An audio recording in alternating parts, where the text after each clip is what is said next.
Yes. अब सबसे हम नेचुरल इन्वायरमेंट को समझने से पहले हमको देखो, यहाँ पर आपको ये बॉक्सेस में कुछ चीज़ें दी हुई हैं, ये आपको समझा देती हूँ, है ना।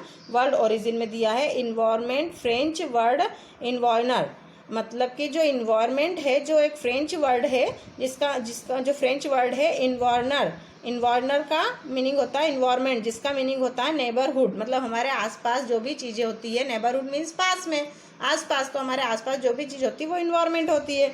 Look at your surrounding, make a list of uses that the land in your neighbourhood is being put out. अब आपको यहाँ पर वो बोल रहे हैं कि आपको लेट्स टू डू, मतलब आपको करने के लिए कि आप एक लिस्ट बनाइए जिसमें हम वो सारी चीज़ें लिखिए जो आप अपने आसपास जो भी चीज़ों को यूज़ करते हैं उन सबके नेम नोट करिए।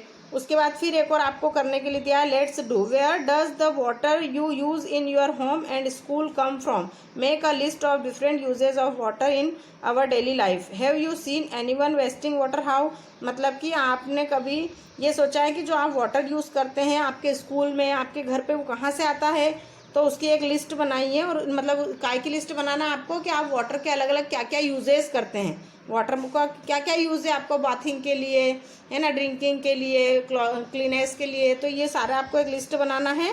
और आपने कभी कहीं किसी को भी वाटर को वेस्ट होते देखा है क्या, वो ये पूछ रहे हैं। फिर एक और एक्टिविटी आपको करने को दी है let's do, observe the sky while coming to school, make a note whether the day is cloudy, rainy, sunny, foggy etcetera, मतलब क्या आपने कभी ये नोटिस किया है कि जब आप स्कूल जाते हो तो आपके साथ साथ आकाश भी चलता है। तो अब आपको एक नोट बनाना है जिसमें आप ये देखिए कि आज आपका जो वेदर है वो कैसा है, क्लाउडी है, रेनी है, सनी है, फॉगी है, ठीक है। अब हम समझेंगे नेचुरल इन्वायरमेंट।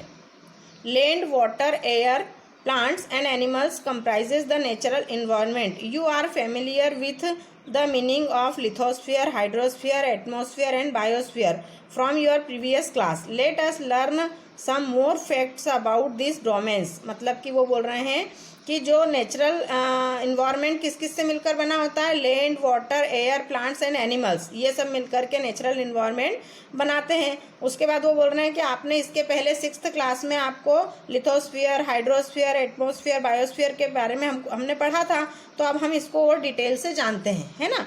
तो अब हम फर्स्ट में पढ़ेंगे लिथोस्फीयर। लिथोस्फीयर का मीनिंग आपको पता है कौन सा होता है, लिथोस्फीयर जहाँ पर मतलब लैंड वाला पार्ट है, ये देखो यहाँ हमने पिक्चर में समझा था ना, लिथोस्फीयर मतलब लैंड वाला पार्ट, तो लैंड वाला पार्ट लिथोस्फीयर होता है। Lithosphere is the solid crust और the hard top layer of the earth, it is made up of rocks and minerals and covered by a thin layer of soil.